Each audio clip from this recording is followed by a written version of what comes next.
Hey, welcome to Singing with Jules. Today is video 3 of the Fundamentals of Good Singing series. Today we're going to talk about placement and articulation.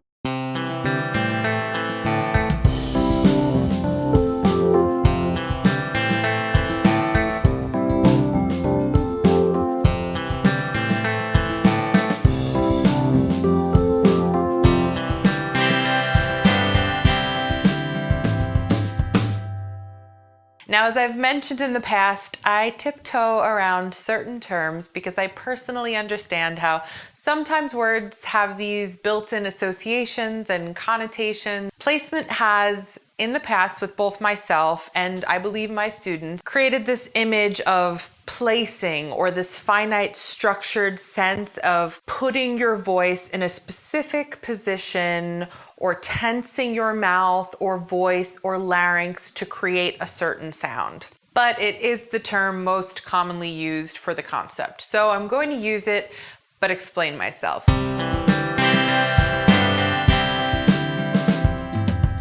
Placement refers to where we resonate and how we position our larynx and associated areas within our vocal apparatus and manipulate our mouths to create sound. And as always, creating tension with our neck or our throats or trying to control our sound by straining is the opposite of what we want to achieve. Like we mentioned in the last video, tension is counterproductive to creating that open, rich sounding voice that we're all trying to produce. It's very common to hear people resonating from either the nose or the throat. So I'll do a demonstration of what it sounds like to specifically place things in your nasal sort of positioning, your nose position. And it's going to sound more like, ah.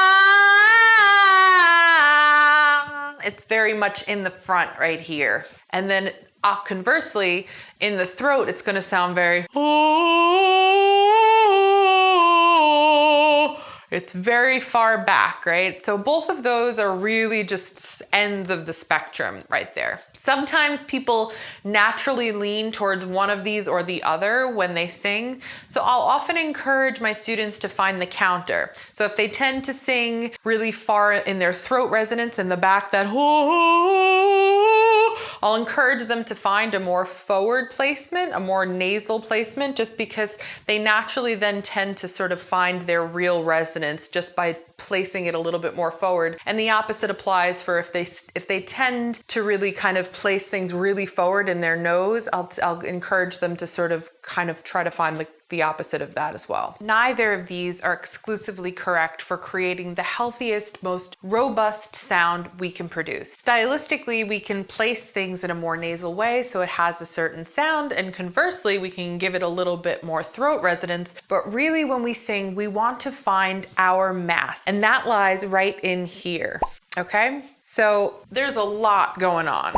There's a lot of terminologies. Realistically, you don't need to know all of them. When you workshop singing, there'll be a lot of discussions about different things and where you feel things and how to think of things. One thing that I do want to break down though is the hard and the soft palate. So what I want you to do right now is I want you to take your tongue and put it right behind your teeth, your front teeth. And I want you to then take your tongue and move it all the way across the roof of your mouth, just gliding your tongue across the roof of your mouth. You'll notice as you go across, you're going to go from what feels like a hard palate to a more soft, plushy palate. And that is very much called the hard palate and the soft palate. You'll feel the difference as you go across the roof of your mouth. And when you go to the soft palate, you'll feel towards the back.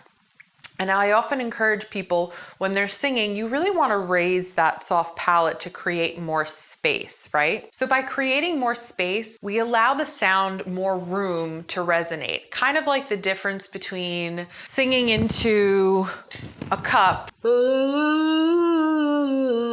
or singing into a cave. La la la la la la la la. It's going to be loud and bigger. There's just more room for the vibrations to bounce around. Gives it room to live. So here are a couple of exercises to help you find your resonance.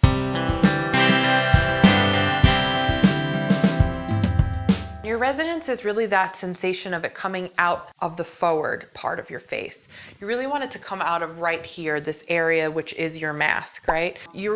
The sound is all over, but we really want to have it come out of the front of us. One way to find it is to do on an NG, to do a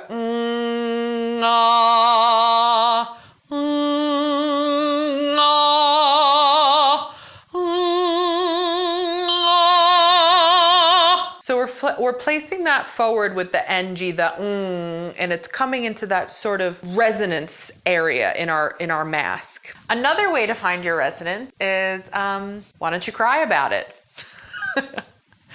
Whining or crying is a really good way to find your resonance. Just realistically. I really want to find my resonance, and it's really annoying because I want to find it, and that is basically it. It's that sort of sensation. It's forward, but it's coming out of here like this. Does that make sense? I hope that makes sense. There are many exercises I will feature in future videos that will help us in finding our resonance. But I want to talk about the other component, and that is articulation.